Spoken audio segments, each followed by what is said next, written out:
Kwa jina la Baba na la Mwana na la Roho Mtakatifu. Amina. Mpendwa mtazamaji, leo ni siku ya pili ya novena ya Roho Mtakatifu. Mada kuu inayotuongoza katika siku ya leo ya pili ni tunaomba vipaji vya Roho Mtakatifu. Ewe Roho wa Mungu, mtoa wa mbinguni, pamoja na uvumilivu wa hali ya juu, pamoja na uwezo wangu wote na hamu ya kukupata wewe, ninakuomba unipe mapaji ya Roho Mtakatifu, hasa paji la hekima na shauri. Ninaomba uniongezee mapaji ya kikamilifu, hivyo kwamba moyo wangu utakuwa tayari kukutii wewe uliye chanzo.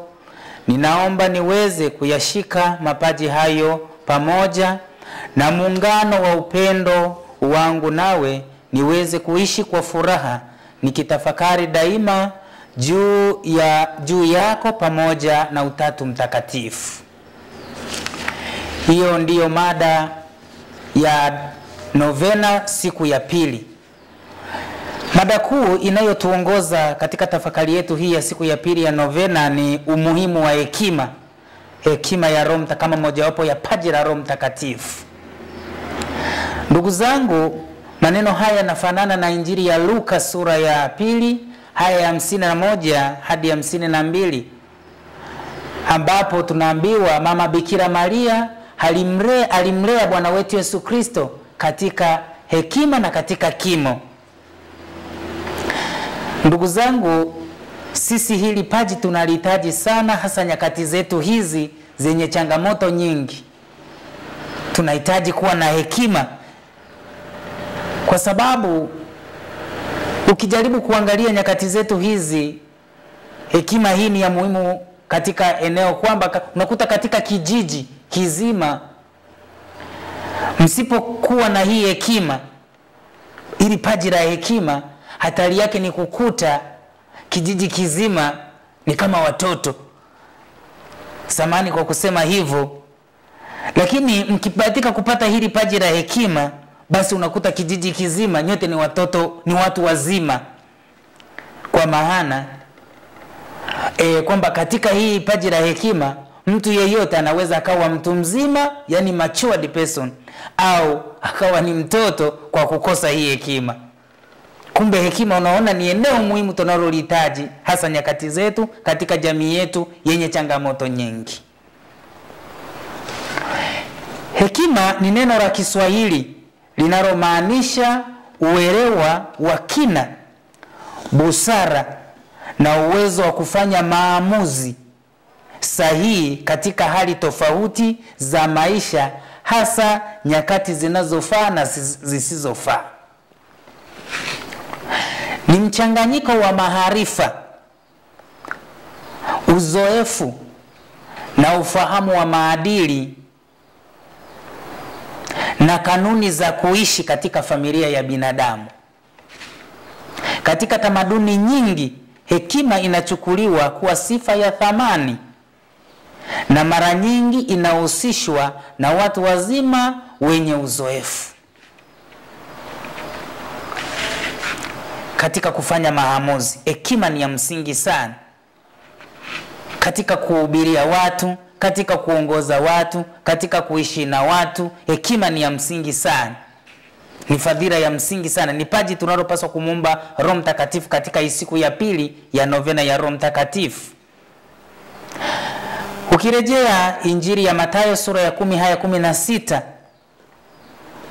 Yesu anasema, na watuma kama kondoo kati ya mbwa mwitu, muwe na busara kama nyoka na muwe wapole kama njiwa. Yesu alijua wakipata hekima itawasaidia si tu kuona mbele, bali kuona mbali. Ukisoma kitabu cha Yoshua bin Sira, hekima za Yoshua bin Sira sura ya 6 aya 12 hadi 21, neno hili hekima linatajwa kama Mungu mwenyewe. Hekima huangaza wala hafifii. Hekima utangulia kujionesha, ukimtafuta ukampata hutaaibika. Na kumsikiliza hekima ni kupata maarifa kamili. Rejea kitabu cha Yoshua bin Sira sura ya 6 ya 12 hadi ya 15. Kumbe unaona hekima inatajwa kama Mungu. Ukishampata hutataabika, ukishampata utakuwa na maarifa kamili. Lakini pia Injili ya Mathayo sura ya 13 ya 53 hadi ya 54, Yesu alionekana mtu mwenye hekima kubwa akiwafundisha watu katika sinagogi. Wanaanza kujiuliza, hekima hii kaipata wapi? Tunaona baada ya Yesu Kristo mafundisho yake kwa mifano, alitoka kaenda zake na kazi ile nzuri ya kufundisha aliyoifanya. Kila aliyemsikiliza Yesu alishangaa juu ya hekima yake. Hekima ya Yesu ilionekana mapema tangu utoto wake na ilizidi kuongezeka katika kukua kwake. Alipokuwa anazidi kuongezeka katika kimo, na hekima ilikuwa inaongezeka, vilikuwa vinaendana sanjari, vilikuwa viachani. Na sisi hilo paji tunalitamani hasa nyakati zetu hizi. Tumombe Roho Mtakatifu atujalie hili paji la hekima, ili tunapokuwa basi na hekima iongezeke, kimo kiongezeke na hekima iongezeke. Yesu alikuwa anayapima malimwengu kwa hekima na busara, ili asije akapoteza yale ya milele. Ndio maana alipoenda kujaribiwa jangwani, akaoneshwa fahari zote za dunia. Basi Yesu akushawishika kumwabudu shetani, kwa sababu Yesu alikuwa hana hiyo michezo ya pata potea, yani apate vitu vya dunia hii haikose mbingu. Hiyo michezo Yesu alikuwa hana. Lakini kilichokuwa kinamsaidia alikuwa na hekima. Je, mimi na wewe nyakati hizi ukiwekea hilo jaribu, unawekewa milioni 100 mbele yako, unaweza kuikwepa kwa kukwepa hizo njia za shetani au unajikuta umeshazichukua, umeshaingia katika hizo njia za shetani na unaikosa mbingu? Unapata ya duniani, unakosa ya mbinguni. Hiyo ni michezo ya pata potea ambayo mtu mwenye hekima kama Yesu hakuicheza. Ndugu zangu, tukiwa tunaendelea kutafakari hii hekima ya Mungu tunayoipata katika paji la Roho Mtakatifu, tukishapata hekima tunapata yote.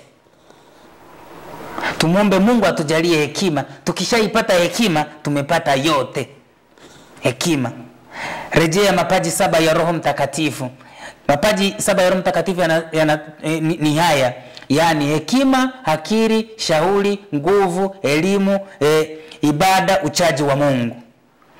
Hayo mapaji yote 7, ukishapata hekima yote umeyapata yote. Ile hekima imewekwa pale mwanzoni kabisa. Ukishaipata hekima, automatically, yani moja kwa moja utakuwa na akili. Ukishapata hekima, moja kwa moja utapata nguvu. Ukishapata hekima, utakuwa mshauri. Ukishapata hekima, utakuwa imara. Ukishapata hekima, utakuwa na moyo wa ibada. Ukishampata hekima, utakuwa na uchaji kwa Mungu. Ndio maana ukishapata hekima, lakini ukikosa hekima tu, mfano umekosa hekima ukapata akili, hiyo akili yako ni bure. Utajikuta mwisho una akili ambayo basi haina maarifa. Utajikuta unapata nguvu lakini ambayo haina hekima, basi inakuwa ni fujo. Utajikuta una uwezo wa kushauri, lakini kama huna hekima, huo ushauri utakuwa ni zero. Kumbe tunahitaji hekima ili tuweze kupata yote. Ukishapata hekima, hayo mapaji mengine yote yaliyobaki yanakufuata, yani yanakufuata automatically. Ndio maana Sulemani alipopata nafasi ya kuliongoza taifa la Israeli kama mfalme, basi alipopata nafasi ya kwenda kuomba, mojawapo ya vitu alivyoviomba, aliomba hekima. Alijua akipata hekima, uongozi ataongoza vizuri, watu watamsikiliza vizuri. Lakini bado Mungu alipoona Sulemani ameomba hekima, Mungu akamwongezea na utajiri. Mungu alimwongezea na utajiri. Kumbe ndugu zangu, ukishapata hekima unakuwa umepata yote, kama Sulemani alivyoomba hekima akapata yote. Kilichomtofautisha Yesu sana na sisi, kinachomtofautisha sana Yesu na sisi wengine, au na watu wengine walioishi nyakati zake, waliokuwepo, waliokuwa na mshangaa kwa hekima yake, ni kwamba Yesu alikuwa na hekima kuliko wao. Katika kunena, Yesu alikuwa na hekima katika kunena, alikuwa na hekima katika kuuliza, alikuwa na hekima katika kujibu. Ukisoma waraka wa kwanza wa Mtume Paulo kwa Wakorinto sura ya kwanza aya 30, Yesu anatajwa kama hekima itokayo kwa Mungu. Yesu anaonekana kama hekima inayotoka kwa Mungu. Tuendelee kumwomba Mungu Roho Mtakatifu katika kipindi cha novena, basi ili tuendelee kuipata hii hekima kutoka kwa Mungu. Hii hekima ambaye ni Mungu mwenyewe. Tukishampata huyu hekima tumepata yote. Haya mapaji mengine yatatufuata yenyewe. Basi ndugu zangu, kuna aina kama 3 za hekima. Aina ya kwanza ya hekima ni hekima ya dunia. Hekima ya dunia hii. Hii ni aina ya hekima tunayoipata kupitia elimu tunazozisoma. Upatikana katika njia ya elimu. Kusoma kwingi, elimu ya darasani, ya vitabuni, kusikiliza watu mbalimbali wa dunia hii wanaotufundisha, walimu wetu. Tukiwasikiliza vizuri tunapata hekima ya dunia hii. Hekima inayotusaidia tukishasoma mfano vitabu, tunaweza kupata hekima ya kujua haki ya kuongoza, kujua haki ya kuongozwa. Unajua kuna na haki ya kuongozwa pia. Unabidi tuzijue. Hizo unaweza ukazipata pia katika kusoma vitabu vya wataalamu mbalimbali na waandishi mbalimbali. Kumbe ndugu zangu, tunaweza kupata hata hekima ya kulinda mazingira katika kusoma hivi vitabu. Kuishi na jamii, tunaweza kupata maarifa hiyo. Kuishi na watu walika zote, tunaweza kupata maarifa hiyo. Tunaweza kupata hiyo hekima kupitia hii elimu ya duniani. Hii elimu ya duniani tunaita elimu ya dunia. Lakini hii elimu ya dunia tuwe makini nayo. Kuna mwanafalsafa mmoja anasema, if you educating the mind without educating the heart is not education at all. Ukielimisha akili usipoelimisha moyo, basi sio elimu hata kidogo. Tunatamani elimu hii tunayoipata vitabuni, darasani, basi inapoingia akilini, basi iteremke moyoni, itujalie tupate utulivu wa akili na utulivu wa moyo, ili basi hii hekima ya dunia hii basi iweze kuendelea kumpa Mungu utukufu. Kuna aina ya pili ya hekima. Kuna hekima ya kishetani. Sasa inatajwa katika waraka wa Yakobo kwa watu wote sura ya 3 aya 15. Hekima hii ya kishetani ni uwezo wa ziada wa kishetani unaomwezesha mtu kufanya dhambi kwa ubingwa. Yaani mtu anafanya kazi kwa ubingwa. Mfano anaiba, anavunja duka ya mtu, anafanikiwa, mambo yake yanaenda. Anakula rushwa, anajenga nyumba nzuri, watoto wanasoma, na hata akamatwe. Watu wanabahatiza namna hiyo. Akiwa anafanya biashara yake, anazifanya katika mbinu 9, lakini ile ya 10 anaijua mwenyewe ambayo inamfanya afanikiwe. Na anafanikiwa kweli, mambo yake yanamnyokea, anafanya vizuri. Anakuwa na njia zake ambazo ni za siri zinazomfanya afanikiwe. Anatenda hiyo dhambi kibingwa. Unakuta kama ni mwanaume, basi anaweza hata akaingilia familia ya mtu fulani, rafiki yake, akachukua hata mke wake, na akaendelea tu, mambo yake yanaendelea kumnyokea tu. Lakini ndugu zangu, nipende kusema hii hekima haipaswi kupewa nafasi katika maisha yetu, kwa sababu haimpi Mungu nafasi. Na hata ukiona mtu wa namna hii anafanikiwa, hizo njia zake za kufanikiwa haziharalishi hilo tendo. The end does not justify the means. Hata kama anafanikiwa, sio kwamba hicho kitu kimekuwa halali. Hapana. Sio kweli hata kidogo. Ni kwamba anapofanikiwa kwa kutumia njia hovu, hata hilo tendo linaendelea kuwa hovu. Haliwezi kuhalalishwa eti kwamba kwa kuwa amefanikiwa basi kumbe maisha ndio haya. Cha kuongezea katika hii aina ya hekima ni kwamba hii hekima inapotosha wale watu wa kawaida, wale simple soul, yani wale watu ambao wana shida. Wanaweza kumuona mtu wa aina hii anafanikiwa katika kufanya uovu fulani, wakadhani labda maisha ndivyo yalivyo. Lakini ndugu zangu, sio kweli, kwa sababu hekima ya aina hii ni upotoshaji, inaopotosha. Kwa sababu unakuta huyu mtu simple soul, huyu mtu wa kawaida ambaye hana shida, amemuona mtu anafanikiwa katika kufanya njia za uovu, basi naye akaamua siku moja tu kuenda tu, na mimi ngoja basi niende nijiingize, nijihusishe katika hii aina ya hekima hii. Anapoenda tu siku moja, anavunja kaduka na kamato, anapigwa na uwawa. Ameenda tu siku moja. Ni kwamba hii hekima haifai kupewa nafasi katika maisha yetu, kwa sababu haimpi Mungu utukufu. Hekima ya tatu, aina ya tatu ya hekima ni hekima ya kimungu, yani hekima ishukayo kutoka juu. Soma waraka wa kwanza wa Paulo kwa Wakorinto sura ya 2 aya ya 6 hadi ya 8. Hekima hii ya kimungu ni uwezo wa kimungu kutoka juu. Ni uwezo wa kimungu, ni uwezo wa Mungu juu ya mtu anaomwelekeza kupata ufumbuzi wa tatizo kwa njia ya kimungu.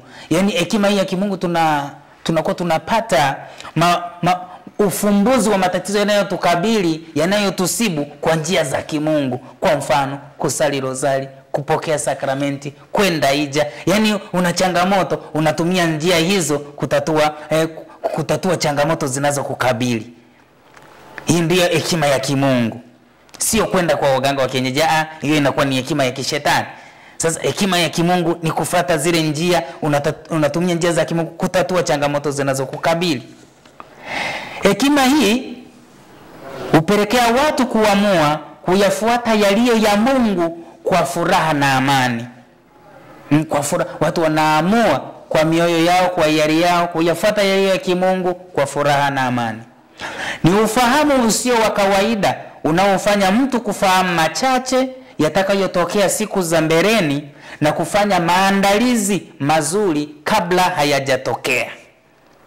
Kuna mambo yanayopaswa kuja kutokea, unafunuliwa, unayajua kwa hekima hii ya kimungu, na unaanza kufanya maandalizi kuyakabili, kama ni mazuri kuyapokea, kama ni mabaya kuyaepuka.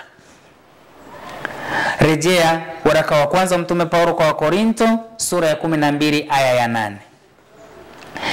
Hii hekima ya kimungu, hii ndiyo hekima aliyokuwa nayo Yesu na Sulemani, ambayo kila mtu anayemfuata Yesu anapaswa kuitafuta kwa bidii. Hekima ya aina hii, kila anayemfuata Yesu, anayemwamini Yesu, anapaswa kuitafuta kwa bidii.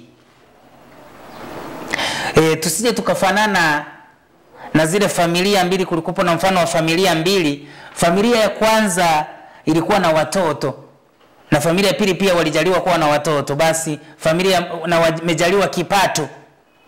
Familia moja inasema, baba moja akasema, mke wangu, basi sisi tumejaliwa kupata hivi vitu, viwanja, maduka, mifugo, tunabidi kuanza kuvitumia katika wakati wetu wa uzee, ili kwa maana tuanze kuvitumia, tuanze kuuza, tuanze kuvitumia vitusaidie, kwa maana warithi hawana shukrani. Familia ya pili wakasema, hivi vitu tulivyo navyo tuendelee kuvitunza, tukisha toka huku duniani, tukisha fariki dunia hii, basi watoto wetu watapata sehemu ya kuanzia. Kwa hiyo unaweza kulinganisha ni akina nani katika hizo familia mbili waliofanya maamuzi kwa busara, kwa hekima, ni akina nani? Hii familia inasema tutumie, watoto warithi hawana shukrani, hao tutunze ili watoto waje wapate pa kuanzia. Unaweza ukapata majibu ya baada ya kutathmini hizi familia mbili, ni akina nani waliotumia hekima, hekima iliyowaongoza. Je, waliongozwa hekima ya dunia ni wapi, na waliongozwa na hekima ya kimungu ni wapi? Unaweza ukapata majibu. Lakini moja kwa moja hekima wale wazazi waliosema tutunze hivi vitu watoto wapate pa kuanzia, ni hekima nzuri sana, si ile hekima ya kwamba tutumie vitu saidie katika uzee wetu, warithi wana shukrani. Hiyo hapana. Basi Kumbe ndugu zangu, tunapoangalia hizi aina kwa haraka tumeweza kuangalia aina za hekima. Sasa kazi ya hekima ya kimungu tuangalie kwa ufupi. Kazi ya hekima ya kimungu, tunapoendelea na hii novena yetu lazima tuangalie kazi ya hekima ya kimungu ni ipi. Kwanza, kujua jinsi ya kuondoa mizozo na migongano isiyo ya lazima katika familia na katika jamii. Una uwezo wa kuondoa mizozo, migongano isiyo lazima inayoleta fujo. Hakuna Roho Mtakatifu mleta fujo. Roho Mtakatifu ni yule anayeleta amani, anayeunganisha, anayeleta upendo. Kwa hiyo ukiwa na hekima ya kimungu, unapoona yanajitokeza, basi unakuwa tayari kuondoa hiyo migogoro, mizozo isiyo ya lazima inayovuruga amani na inayovuruga jamii, inayovuruga familia ya binadamu. Soma kitabu cha Matendo ya Mitume sura ya 6 ya kwanza hadi ya 3. Kazi nyingine ya hekima ya kimungu ni kujua jinsi ya kukata shauri au kutoa hukumu kwa usahihi. Unakuwa na uwezo wa kutoa hukumu kwa usahihi. Rejea kitabu cha kwanza cha Wafalme sura ya 3 aya ya 16 hadi ya 28. Katika simulizi hii tunakutana na Mfalme Sulemani. Katika hekima zake anatoa shauri, anahukumu kesi iliyokuwa ngumu ya mama wawili waliojaliwa kuwapata watoto wakiwa leba. Walipopata wale watoto, basi wakawa wamewagombania, maana mtoto mmoja usiku alifariki, alafu mtoto mmoja bado yuko hai. Yule mtoto aliyefariki, basi mama alichukua ile maiti ya mtoto akapeleka pale kwa yule mama mtoto aliye hai, alafu akachukua mtoto aliye hai akapeleka kwake. Ilipofika asubuhi sasa, wakaanza, huyu mama akashtuka, sema mimi mtoto wangu hajafa. Mimi mtoto wangu yuko hai. Sasa ile wodi walikuwepo hao wawili wamejifungua wote siku moja, na kama mnavyofahamu mtoto katika ile akiwa amezaliwa ni kama wote wao wanafanana. Basi hiyo kesi ikawa kubwa, na kama mnavyofahamu kwa mama ambaye amevishinda vita vya leba akampata mtoto, hawezi kushinda kupigana vita vya maneno. Kwa hiyo unaweza ukapata picha ni vita ya namna gani iliyopiganwa katika hiyo wodi ya maneno. Katika hiyo wodi maneno yalikuwa ya namna gani? Maneno makali. Basi wakawa wameenda kwa mfalme kuamua kesi. Mfalme Sulemani basi alipowasikiliza, akamsikiliza wa kwanza, akamsikiliza wa pili. Huyu anasema huyu mtoto ni wa kwangu, huyu anasema huyu mtoto aliyekufa sio wa kwangu, mimi mtoto wangu bado yuko hai. Basi Mfalme Sulemani akasema sasa maamuzi yatakayofanyika ni kumkata huyu mtoto, na huyu tumuue. Mmoja achukue kiwiliwili na mwingine achukue kichwa. Sawa sawa, akakubaliana. Sasa ili naletwa panga ili kumkata mtoto. Mfalme Sulemani akasema katika hekima zake akasema kwanza tusubiri. Akawauliza tena, wewe mama, huyu mtoto ambaye unasema ni wako, sawa, tumuue tusimuue?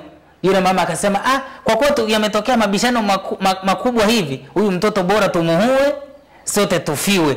Mimi nifiwe na yeye amefiwa, sawa, na mimi nifiwe, sote tufiwe. Akasema akaandika yale maelezo. Akamuuliza huyu wa pili ambaye anadai huyu mtoto ni wake. Akamwambia wewe unasema tumuue huyu mtoto au tusimuue? Huyu akasema kumkatishia mtoto maisha yake, bora mtoto tumuache, mpeni huyu anayesema ni wa kwake, aende akamlee mtoto, aende maisha yake. Mfalme Sulemani katika hekima yake akasema basi huyu mama aliyesema mtoto asiuawe ndiye mama halali wa mtoto. Wewe unayesema mtoto auawe, mgawane, nyote mfiwe, wewe sio mama wa mtoto. Kwa hiyo unaona hekima ya Sulemani ilivyotatua kesi ngumu ya aina hiyo. Nyakati zetu watu wa namna hiyo pengine hatuwapati kwa sababu ya changamoto nyingi. Tunaishi katika jamii ambayo ni corrupted society. Kesi za namna hiyo zinakuwa ni ngumu, lakini unaona katika hekima ya Sulemani alitatua huo mgogoro. Pia kazi ya hekima ya kimungu ni kujua jinsi ya kutuliza hasira. Unatuliza hasira. Mithali, rejea kitabu cha Mithali sura ya 16 ya 14. Lakini pia kazi ya hekima ya kimungu ni kujua jinsi ya kutamka maarifa. Mtu mwenye hekima anabariki, anaombea, anasaidia, anaelekeza, anatamka maarifa. Rejea kitabu cha Mithali sura ya 15 aya ya 2. Lakini kazi ya hekima ya kimungu pia ni kujua ni wakati gani wa kukemea, wakati gani wa kusema, wakati gani wa kufundisha, wakati gani wa kujibu, na ni wakati gani wa kuuliza. mtu mwenye hekima. Hiyo ndiyo kazi ya hekima ya kimungu. Mithali sura 21 aya 23 hadi 27. Kazi za hekima ya kimungu: kuamua kwa usahihi, kwa mfano wa zile hekima za Sulemani. Lakini kuna jinsi ya kupata hekima ya Mungu. Jinsi ya kupata hekima ya Mungu: kwanza, kuwa mnyenyekevu, yaani kuwa mbali na kiburi na majivuno. Kitabu cha Methali sura ya 11 ya pili. Ndugu zangu, mtu mwenye kiburi na majivuno, anguko lake huwa liko karibu sana. Na katika wimbo wa Magnificat basi huwa tunaimba kwamba Mungu aliwanyanyua wanyenyekevu, anawakweza wanyenyekevu, lakini anawashusha wenye kiburi kutoka viti vyao vya enzi. Anawashusha, ila wanyenyekevu anawakweza. Unapata hekima. Ukiwa mtu mwenye hekima unakwezwa. Jinsi ya kupata hekima, tunaipataje hekima? Kwa mwepesi wa kushaurika na kufundishika. Kuna baadhi ya wanajamii huko tunawaona anabisha mpaka anabisha ushauri. Kwa hiyo unapokuwa mwepesi katika kufundishika, mwepesi katika kushaurika, basi ni njia mojawapo ya kupata hekima. Kuepuka misimamo mikali binafsi tena isiyo na faida inatusaidia kupata hekima. Kumcha Mungu, Zaburi ya 111 aya ya 10. Kumcha Mungu, kutii sheria zake, maana sheria ya Mungu ni hai, ni takatifu, ni kamilifu, na umtia mjinga hekima. Kuenenda pamoja na wenye hekima pia ni njia mojawapo ya kupata hekima. Kutembea na watu wenye hekima katika jamii. Kutembea na watu wenye hekima inakusaidia na wewe kupata hekima. Kuna kamsemo mtaani huwa kanasema kwamba ukiwa rafiki wa tajiri, na wewe kuna uwezekano wa kuwa tajiri. Ukiwa na urafiki na mtu mwenye akili, na kuna uwezekano mkubwa na wewe kuwa na akili. Uwe rafiki wa mwenye akili uwe na akili, uwe rafiki wa tajiri uwe tajiri. Kwa sababu ukiwa rafiki wa tajiri uweze kukosa shughuli za kufanya za kwazi na kupatia 1500 2000 mfukoni, na wewe uweze ukakaukiwa ukilinganisha na yule mtu ambaye rafiki yake sio tajiri. Yaani katika marafiki zako nyote hamna wa kumsaidia mwenzake. Hiyo ni hatari. Kwa hiyo kumbe ukishakuwa rafiki wa mtu fulani, basi unakuwa na uhakika wa kupata hizo fadhila zake baadhi alizonazo. Kwamba unapokuwa rafiki wa mtu mwenye hekima, kutembea na watu wenye hekima, kunakuwa na uwezekano mkubwa na wewe kupata hekima. Mithali sura ya 13 aya 20. Kwa mfano leo hii novena ya siku ya pili imeangukia siku nzuri ya maamkio ya Bikira Maria. Mama Bikira Maria anaenda kumtembelea ndugu yake Elizabeth. Tunaona Mama Bikira Maria katika hekima yake basi anaenda kumtembelea huyo ndugu yake Elizabeth.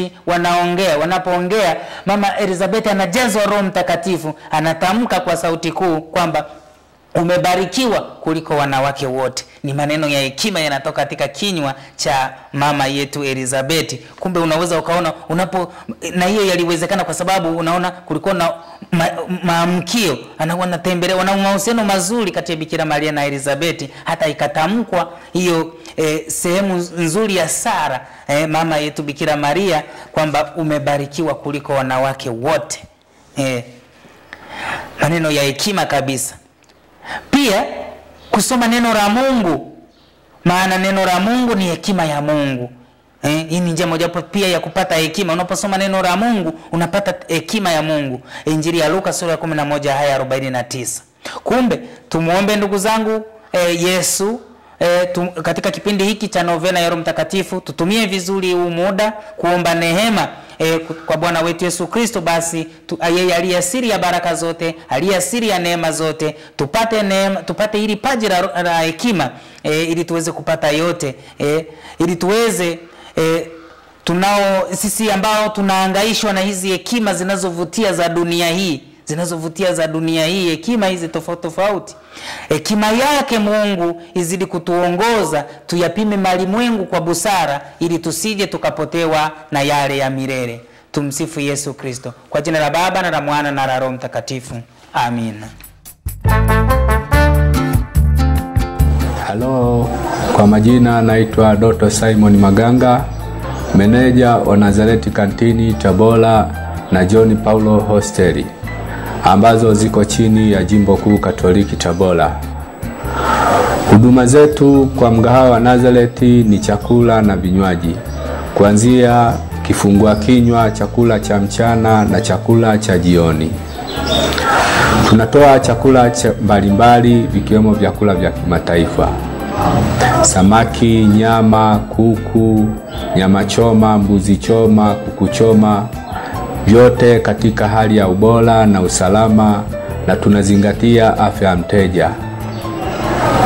Pia katika hosteli yetu tunatoa huduma malazi na huduma ya kifungua kinywa. Mgahawa wetu upo karibu na hosteli ambapo mtu anapata malazi. Pia ni karibu kuja kupata huduma zingine mbalimbali za vinywaji. Nazareti Kantini inapatikana karibu na Mahakama Kuu Tabora ama Kanisa Kuu. Inafikika kwa urahisi bila tatizo lolote. Ukimuuliza mtu atakuelekeza, mwambie nataka kufika Nazareti Kantini, iko mkabala na Mahakama Kuu. Kwa mawasiliano zaidi jinsi ya kutupata, unaweza ukatumia namba za simu zifuatazo: 0656 43 64 10 ama 0674 93 49 46. Karibuni sana mpate huduma bora, safi na salama.